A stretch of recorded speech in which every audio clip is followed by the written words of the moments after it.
উচ্চতা ভীতি বা অ্যাক্রোফোবিয়া হল উচ্চতার প্রতি তীব্র এবং অযৌক্তিক ভীতি, যা অনেক মানুষের দৈনন্দিন জীবনে চ্যালেঞ্জ তৈরি করে। এই ফোবিয়ায় আক্রান্ত ব্যক্তিরা উচ্চ স্থানে উঠতে বা নিচে তাকাতে গেলে প্রচণ্ড আতঙ্ক ও উদ্বেগ অনুভব করেন। তাদের শারীরিক উপসর্গের মধ্যে মাথা ঘোরা, বমিভাব, বুক ধড়ফড় করা, শ্বাসকষ্ট এবং অতিরিক্ত ঘাম হওয়া অন্তর্ভুক্ত। মানসিক উপসর্গের মধ্যে প্রবল আতঙ্ক, স্নায়বিকতা ও পরিস্থিতি থেকে পালানোর প্রবণতা উল্লেখযোগ্য।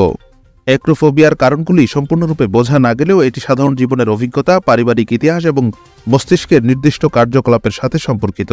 এই ভীতি প্রায়ই শৈশব বা কৈশোরে শুরু হয়, তবে যে কোনো বয়সে দেখা দিতে পারে। অ্যাক্রোফোবিয়া চিকিৎসার জন্য বিভিন্ন থেরাপি কার্যকর হতে পারে। কগনিটিভ বিহেভিয়ারাল থেরাপি সিবিটি রোগীদের উচ্চতা ভীতি থেকে মুক্তি পেতে এবং নেতিবাচক চিন্তাধারা পরিবর্তন করতে সাহায্য করে।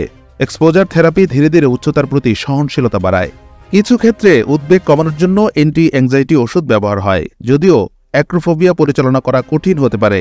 সঠিক থেরাপি এবং সমর্থনের মাধ্যমে এটি নিয়ন্ত্রণ করা সম্ভব, যা ব্যক্তিকে পুনরায় স্বাভাবিক জীবনে ফিরে আসতে সহায়তা করে।